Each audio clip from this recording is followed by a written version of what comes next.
Hello and welcome to this video and to May's book review. I was just about to say June, if you saw that go across my face there. I wasn't sure quite how much I was going to read this month, what with it being a month before the wedding.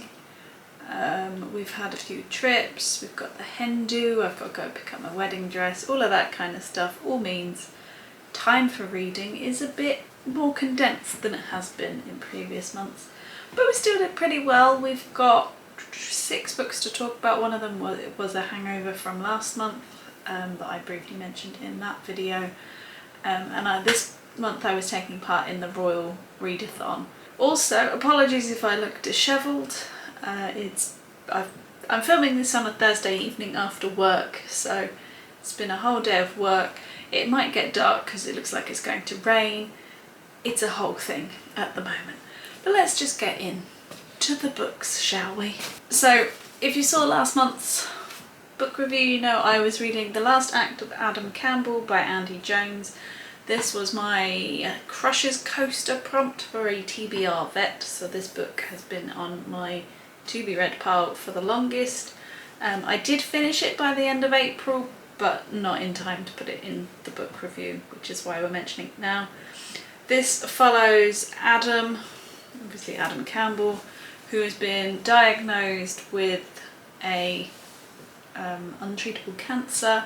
He joins a support group for people with terminal illnesses, and they decide to put on like a Shakespeare play, is the sort of gist of it. Saying that though, Adam isn't really the main character. It is very much a group thing.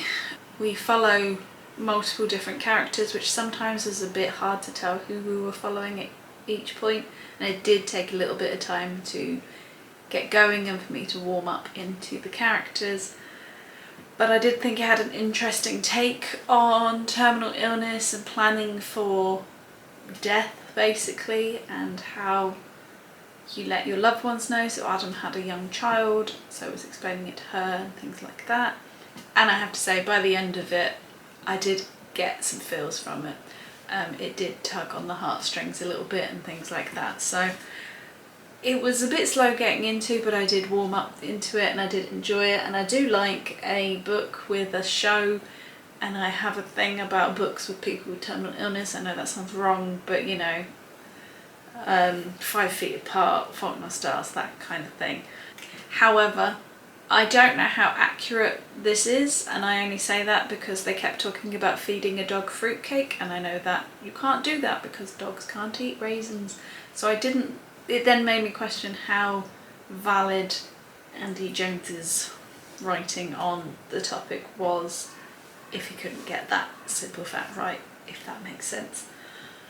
So a book I've never seen anybody else talk about, is definitely worth a read if you like this kind of thing, and I enjoyed it on the whole, but it did take a little bit of time to get into. So that was The Last Act of Adam Campbell by Andy Jones.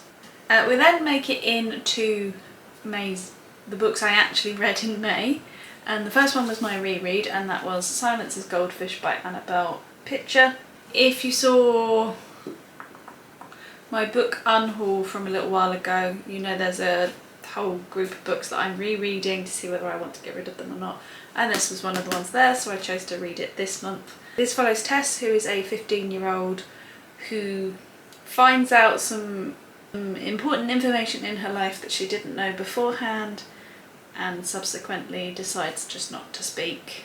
Yeah, obviously the book is from her perspective, so we hear her thoughts, and she has all these conversations with a child's torch that is in the shape of a goldfish in her head, and the goldfish talks back, and that did not work for me. I remember that not working the first time I read it. It didn't work this time either. I read My Sister Lives on the Mantelpiece at the beginning of the year. If I can remember which month it is, I'll link it up here for you. And one of my criticisms of that book was that Annabel Pitchett covered too many topics, so I like the fact that this one has a smaller amount of things, certainly larger topics to cover, and I did find the school sections really realistic and well written. But I didn't really like any of the characters. Tess irritated me because if she'd just spoken at the time, none of this would have happened. The dad is a bit of a knob. And yeah, not my favourite book, so this one can now be gotten rid of. So that is Silence as Goldfish by Annabel Pitcher. So for my first prompt in the Royal Readathon, I read The Road Trip by Beth O'Leary. This covered the Belle and the Beast prompt, which was to read a book with forced proximity. So this is all about a group of people in a car travelling up to a wedding, which also meant that it fit the Cinderella and Prince Charming prompt to read a book with a ball or a party because they're going to a wedding. I really like Beth O'Leary's writing. I really loved the Flatshare and the Switch. I think this one is not quite as good as those two, but still a very enjoyable read. This follows largely Addie and Dylan, who used to date. There was a breakup and then they haven't spoken, and then they're, due to a car accident, forced to travel up to Scotland in one car, one small mini, to make it up to their friend's wedding. And obviously you start learning about their past and you know what's been happening. So this has multiple points of view. You have chapters from both Addie and from Dylan, and you also have multiple timelines, so you find out the current day points of view of things, and then also the past for when they met and when they were dating. I normally am not a big fan of books that switch timelines, but I feel like this one worked because the pacing of it was really good. You never felt like you were in one timeline for too long, so you would start thinking, oh, I'd actually rather go back to the present day, and then there you were, the next page you would be in the present day, and vice versa. So I found the pacing of this book worked really well for that sort of multiple timeline thing, and I enjoyed the sort of slow burn tension that you got from it, because it's quite clear that there's still an attraction between Addie and Dylan in the present day stuff. There are definitely trigger warnings in this book, certainly around sort of consent and that kind of area, so if that's something that you wouldn't want to read about, I would recommend looking into those. And I would say that this is not as heartwarming, and I didn't feel quite as connected to the characters as I did with the Flatshare and the Switch. Plus I guessed what was going to happen very early on. Maybe not all of the details, but I knew where we were going with this quite early on, and I think that was part of the reason why I didn't quite enjoy it as much as Beth O'Leary's other two books. But yeah, still a very enjoyable read and probably my favourite of the month, and I'm definitely going to be on the lookout for her other work. I think the next one is called The No-Show, but again, we'll be waiting for that one to come out in paperback. So that was The Road Trip by Beth O'Leary, and please excuse my chipped nail polish, which you now get to see as I hold up the books. So the next book I read was Me, My Dad and the End of the Rainbow by Benjamin Dean. This was my... whose prompt was this? I think it was Mulan and Shang to read a book with LGBTQ plus representation, and this book clearly does that, as you're following Archie as he finds out that his dad is gay and then wants to sort of repair their relationship, so him and his friends go on a big trip to the London Pride event. And I have to say, the star of this book was the relationship between Archie and his friends.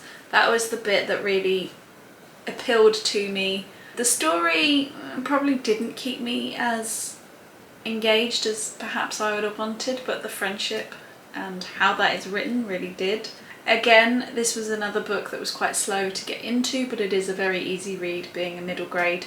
And I do think it's probably quite a good introduction if you're trying to give your younger children a bit more of an understanding on the LGBTQ plus community, because it's all about community, but it is also about family, both found and actual family, and love, and understanding oneself and all of that kind of thing, which are good things for young people to read. But I have to say I'm probably slightly too old for this book, because I did spend most of it just being worried for the children.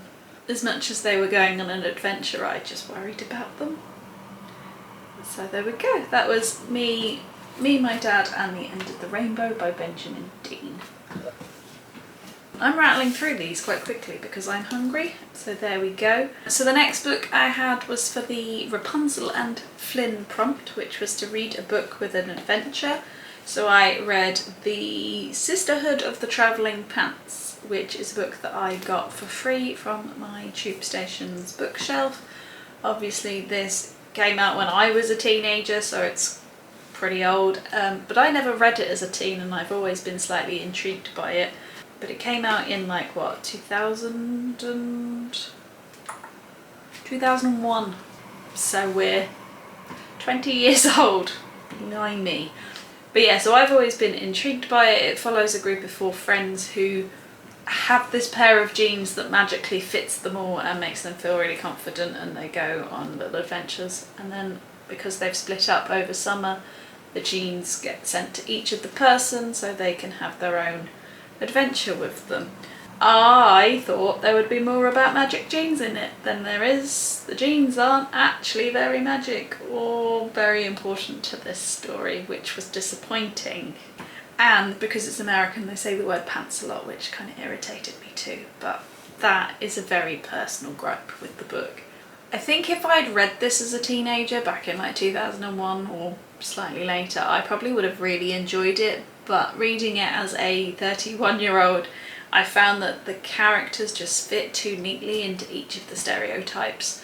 Now I don't know whether that's because of the time it was written and whether we've just moved on a bit, or whether that still happens in this kind of fiction, because I guess I still do read quite a bit of YA, but not as much as I did when I was actually a YA.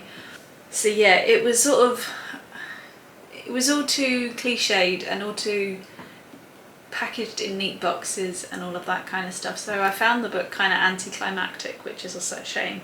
But as I said, if I'd read it as a teen, I probably would have really enjoyed it. It was definitely along the lines of books that I did read as a teen. So I understand where my curiosity is stemmed from, but just the wrong time of life to be reading it, I think. Plus this copy's like really dirty, there's like rice stuck to it and stuff, so it's going to go back to the tube station. So that is The Sisterhood of Travelling Pants by Anne. I'm going to call her Brashares, but I don't know whether that's correct. Apologies, I haven't learned how to pronounce her name. And the last book I read this month was Bossypants by Tina Faye, and that was for the Anna and Christoph prompt to read a book that will make you laugh. I read the Amy Poehler autobiography 2020 or 2021, I can't remember. Again, if I can find it, I'll link it up the top here for you in the iCard. And I enjoyed that one. I thought it was very well written and was interested in her life. So I thought the one for Tina Fey was going to be the same, because they've led similar, obviously not the same, but similar lives. However, the Tina Fey one I didn't vibe with that one quite as well. Partly because the only thing I really know her from is Mean Girls, and she didn't mention it. Or she mentioned it once to say why she named a character, the name that she gave it. Which makes me think that the book came out after Mean Girls. So it confuses me why she doesn't include it in her book. But considering I've never watched Saturday Night Live or 30 Rock, it all sort of went over my head a little bit. There was one part where she was replying to internet trolls, which I did like, and it did make me laugh, so I guess it fits the prompt for that. But on the whole, I didn't connect with Tina as much as I connected with Amy, and I didn't find it quite as funny as I did the Amy Poehler one. Plus, I read it on a Kindle, and I know I say this all the time, but the blooming formatting on Kindle versions of books is really irritating. This is why you stick with physical books. I probably would be a Kindle reader if they formatted them properly. But I am not going to go into that rant right now. So that was Bossypants by Tina Fey. And the last book that I have read in May. We are in May. Blimey, I can't remember the month. Why is May so difficult to stick in my brain? So I may have mentioned it, but I'm getting married and that's happening in June. So I'm not entirely sure how much I'm going to be able to read. But the plan is to still try and get 6 books read, which is about the average I've been doing each month. We're just gonna see how it goes. And if you're interested in what's going on, how I manage June, click that subscribe button. The next few weeks on my channel are obviously going to be all wedding based because that is basically my life at the moment. It's quite all encompassing. So again, if that's something you're interested in, click that subscribe button. But if you've enjoyed this video, please give it a thumbs up and I will see you in the next one. Bye! P.S. Sorry this was so chaotic.